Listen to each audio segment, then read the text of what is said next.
शीतल, सासू माँ बैठो, चलते हैं। ओए रुक, इतनी महंगी गाड़ी में बैठने की तेरी औकात है? तू ऑटो या बस में आ।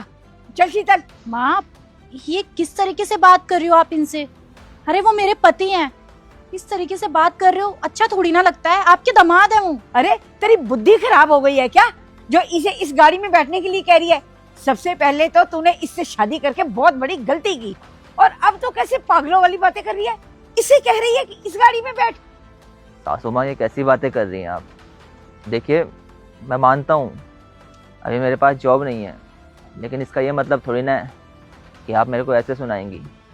चाहे जो कुछ भी हो, मेरी शादी हुई है आपकी बेटी से, दामाद हूँ मैं आपका, आपके परिवार का हिस्सा हूँ, फिर आप ऐसा कैसे बोल सकते हैं मुझसे? ओए, मैं तुझे ना अपने परिवार का हिस्सा नहीं मानती। मेरी बात कान खोलकर सुन ले, ये तो मेरी बेटी ने तुझसे शादी कर ली, वरना तुझसे अच्छी तो मेरे घर के नौकरों की औकात है। माँ देखिए, जो भी हो, लेकिन अब वो हमारे परिवार का हिस्सा है, मेरे पति हैं, आपके दामाद हैं। एटलीस्ट आप उन्हें ऐसे सुनाइए तो मत, ऐसे ताने तो मत मारिए। अरे वो डिमोटिवेट हो जाएंगे। अगर करना भी चाहेंगे ना तो आपकी बातें सुन के उनका मन नहीं करेगा कुछ करने का। वो भी सोचेंगे कि हम लोग उनका साथ नहीं दे रहे हैं। कोशिश से ना कुछ नहीं होता, मुझे ना रिजल्ट भी चाहिए। सब मुझे सुनाते रहते हैं कि तुम्हारा दामाद कुछ भी नहीं करता, कंगला है सिर्फ। फिर भी सासू माँ, एटलीस्ट आपको समझना तो चाहिए ना मेरे को। आप तो मेरे को बिल्कुल ही नहीं समझ रही हैं। अरे पत्नी है वो मेरी, आप मेरी पत्नी के सामने मेरे को बेइज्जत कर रही हैं।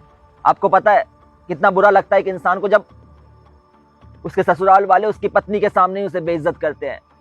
ठीक है ना, मैं कोशिश कर तो रहा हूँ और कुछ टाइम बाद मिल जाएगी मेरे को जॉब, लेकिन इस तरह से आप मेरे को बेइज्जत करके मेरा अपमान मत कीजिए, मेरी बेइज्जती मत कीजिए आप। करूंगी, मैं तो तेरी बेइज्जती करूंगी। जब तेरे काम ही ऐसे हैं तो बेइज्जती क्यों ना करूं? अगर इतना ही बुरा लग रहा है ना तो जाके ढूंढ ले 1,00,000-2,00,000 वाली नौकरी, और जिस दिन तूने नौकरी ढूंढ ली ना, उस दिन मैं तुझे खुद कहूंगी कि जा इस गाड़ी में बैठ जा। बस सासू माँ, बहुत ज्यादा हो गया आपका। ठीक है, आप चाहती है ना मैं इस गाड़ी में नहीं बैठूं, नहीं बैठूंगा। आप चले जाना इस गाड़ी से। अच्छा शीतल, तुम मुझे बताओ, तुम आ रही हो मेरे साथ? शेखर, मैं तुम्हारी बात मान लेती, लेकिन तुम्हें तो पता है ना माँ को कार चलानी नहीं आती है, और वैसे भी इनको ऐसे अकेले छोड़ना भी अच्छा नहीं लगेगा ना, इसलिए तुम ऑटो या बस से आ जाओ, मैं इनके साथ आती हूँ। सही है शीतल, आज पता चल गया मुझे, अगर इंसान बेरोजगार हो ना तो उसकी पत्नी भी उसका साथ छोड़ देती है, जैसे तुमने आज मेरा साथ छोड़ा है। चल शीतल।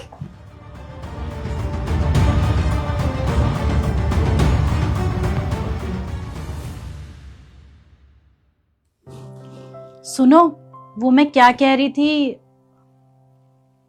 सुनिए, मैं आपसे बात कर रही हूँ। वो हम कल मौसी के घर चलते हैं। क्या हो गया, आप मेरी बात का जवाब नहीं दे रहे हैं? नाराज है क्या मुझसे? अच्छा, मैं समझ गई, तुम सुबह वाली बात से नाराज हो ना, क्योंकि मैं तुम्हारे साथ नहीं गई। तुम्हें क्या फर्क पड़ता है, मैं चाहे नाराज हूं या खुश हूं? हाँ, समझ में आ गया मेरे को। अगर इंसान के पास जॉब नहीं होती है ना शीतल, तो उसके खुद के घर वाले भी उसका साथ नहीं देते हैं, खुद की बीवी भी हाथ छुड़ा देती है। तुमने भी तो वही किया, अपनी माँ की साइड लिए तुमने, आज मेरा मजाक बनवा दिया। अरे मैं सच में माँ की साइड नहीं ले रही थी। तुम्हें तो पता है ना माँ को कार चलानी नहीं आती है, कैसे आती हूँ, इसलिए मैं उनके साथ चली गई। छोड़ो ना यार शीतल, सारी उम्मीदें हार चुका हूँ।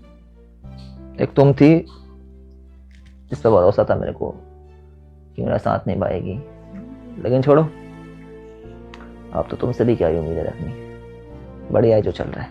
ये कैसी बातें कर रहे हैं आप? ऐसा कुछ नहीं है, और वैसे भी चाहे जैसी सिचुएशन हो, मैं आपको छोड़कर कहीं नहीं जाऊंगी, और गलती आपकी नहीं है। मुझे अच्छे से पता है कि आपको बुरा क्यों लगा है। आपकी जॉब नहीं है और आप फ्रस्ट्रेटेड हो रखे हो, इसलिए इस वक्त में ना आपको छोटी छोटी बात चुभेगी। अगर इस वक्त आप अच्छा काम कर रहे होते तो आप ना ऐसी बातों को तो ऐसे इग्नोर कर देते। देखिए, सिचुएशन चाहे कैसी भी हो, ये बात याद रखना कि मैं आपके साथ हमेशा हूँ, जॉब हो या ना हो, समझे आप? Thank you so much Sheetal for supporting me. अच्छा, तुम ज्यादा टेंशन मत लो, कॉफी बना के लाऊं तुम्हारे लिए?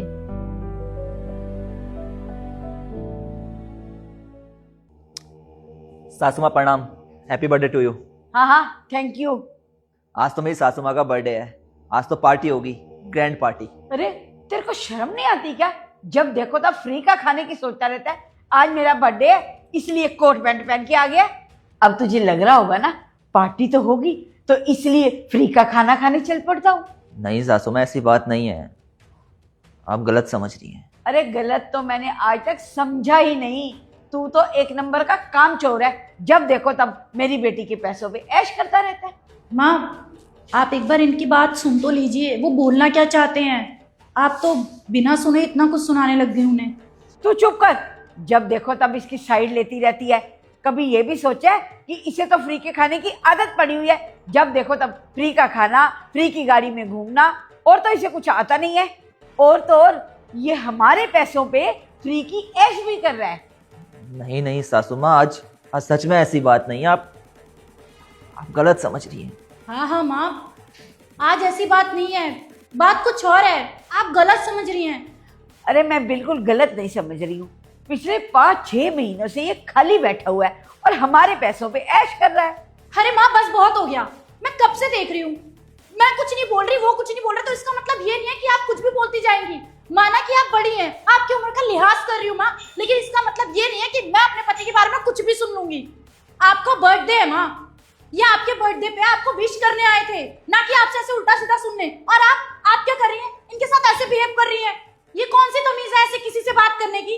अरे वो आपके दामाद हैं, आपको पता है ना, घर के दामाद की कभी इंसल्ट नहीं करनी चाहिए। और इनकी गलती क्या है? इनकी गलती बस यही है ना कि आपके बर्थडे पे ये आपको विश करने आ गए, हमारी खुशी में शामिल होने आ गए। यही गलती है ना इनकी बस। अरे ये यहाँ पे कोई मेरा बर्थडे मनाने के लिए नहीं आया, ये तो मुफ्त का खाना खाने के लिए आया है। और आते ही बोल रहे पार्टी होएगी या ग्रैंड पार्टी होएगी। अरे माँ, ये पार्टी के लिए इसलिए बोल रहे थे क्योंकि उन्होंने शहर में सबसे बड़े होटल में आपके लिए पार्टी रखी है, आपके बर्थडे के लिए पार्टी रखी है। आपने पूरी बात तो सुनी नहीं। ये कंगला मेरे लिए पार्टी रखेगा, और वो भी शहर के इतने बड़े होटल में। अरे कभी देखा भी है इसने इतना बड़ा होटल? कभी होटल के अंदर भी गया है ये झूठ ना तू मेरे सामने मत बोला कर। अपने पति को बचाने के लिए तू मेरे सामने झूठ बोल रही है। नहीं माँ, इनकी जॉब लग चुकी है, इनकी जॉब लगे हुए 1 महीना हो गया। मैंने बोला था इन्हें बताने को, लेकिन इन्होंने बोला नहीं, आपके बर्थडे पे आपको सरप्राइज देंगे। लेकिन आपने क्या करा? आपने तो इनको उल्टा सीधा सुनाना शुरू कर दिया। कल इनको पहली सैलरी मिली थी, इन्होंने मुझसे पता है क्या कहा कि इस शहर में जो सबसे बड़ा होटल है ना, उसमें माँ के बर्थडे की पार्टी रखेंगे इस पैसे से। और इन्होंने मेरे को बताने के लिए भी मना करा था आपको। क्या तू सच बोल रही है बेटी? दामाद जी आपकी नौकरी लग गई है? हाँ सासू माँ, मेरी जॉब लग गई है और सैलरी है पूरे 2.5 लाख रुपये। 2.5 लाख रुपए? मैं तो पहले ही कहती थी कि मेरे दामाद जी तो कुछ बन के दिखाएंगे, अच्छी नौकरी करेंगे। देखा बेटा, दामाद जी की 2.5 लाख रुपए की नौकरी लग गई है। दामाद जी, मैंने तो अपनी सारी सहेलियों को कहा था कि मेरे दामाद जी लाखों में एक है, और देखो ना आप तो सच में ही लाखों में एक निकले। छोड़े ना सासू माँ, आज आपका बर्थडे, क्यों झूठ बोल रही हैं आप? मैं और लाखों में एक, ये आप अपनी सहेलियों से बोलेंगी? सासू माँ, जब मैं बेरोजगार था तब आपने मेरे को नीचा दिखाने का कोई भी मौका नहीं छोड़ा। इनफैक्ट मेरी बीवी, इसके सामने तक मेरे को बेइज्जत किया है, रिश्तेदारों के सामने मेरे को बेइज्जत किया है। मैंने हमेशा आपकी बातों को इसलिए इग्नोर किया क्योंकि आप मेरी माँ की उम्र की हैं, मैं आपकी इज्जत करता हूँ, लेकिन आपने मुझे कभी नहीं समझा। आपने हमेशा मेरा मजाक बनाया। सासू माँ, आपको पता है, जब घर का मर्द बेरोजगार होता है तो उसके ऊपर पहली बहुत सारी टेंशन्स होती हैं, क्योंकि समाज ताने देता है, और खुद की नजरों में भी कहीं ना कहीं इंसान फ्रस्ट्रेटेड होता है, खुद को गिरा हुआ महसूस करता है कि यार मेरे साथ वाले सारे जॉब कर रहे हैं और मैं क्या कर रहा हूँ, ना अपनी पत्नी को खुश रख पा रहा हूँ, ना क्या कहते हैं परिवार वालों की खुशियों का ख्याल रख पा रहा हूँ। उस पर जब परिवार वाले ही ताने देने लगते हैं ना, तो टूट जाता है इंसान। मैं भी टूट गया था सासू माँ। वो तो शीतल बहुत अच्छी है, इसने हमेशा मेरा साथ दिया, परिस्थितियां चाहे कितनी भी विपरीत क्यों ना हुई, लेकिन शीतल ने अपना हाथ नहीं छुड़ाया, बल्कि एक अच्छी पत्नी होने का फर्ज निभाते हुए हमेशा मेरा साथ निभाया। और आप शीतल का ही साथ है जिसकी वजह से मेरी जॉब लग पाई है, वरना सासू माँ आपने तो कोई कसर नहीं छोड़ी थी मेरे को नीचा दिखाने की और मेरे को डिमोटिवेट करने की। अगर आपका वश चलता तो शायद मैं कभी जॉब ही नहीं कर पाता। थैंक यू शीतल, तुमने मेरा सपोर्ट किया। और थैंक यू सो मच सासू माँ, आपके तानों की वजह से आज मैं इतने आगे तक पहुंच पाया। मुझे माफ कर देना दामाद जी, वो क्या है ना, मैं शीतल की माँ हूं ना, और माँ होने के नाते मैं अपनी बेटी के बारे में चिंता करती रहती थी, इसीलिए आपको थोड़ा ज्यादा बोल गई मैं। अरे छोड़िए ना सासू माँ, आज आपका बर्थडे है, खुशी का दिन है, क्यों ये फालतू में पुरानी बातें करनी है हमने। बस इतना ध्यान रखेंगे, आगे से अगर हमारे परिवार वाला कभी भी कोई भी मुसीबत में होगा तो उसे नीचा नहीं दिखाएंगे, बल्कि उसे सपोर्ट करेंगे। चलो ना, पार्टी का दिन है सासू माँ, आप रेडी होके आइए। और शीतल, तुम भी जाओ रेडी होके आओ, जल्दी से पार्टी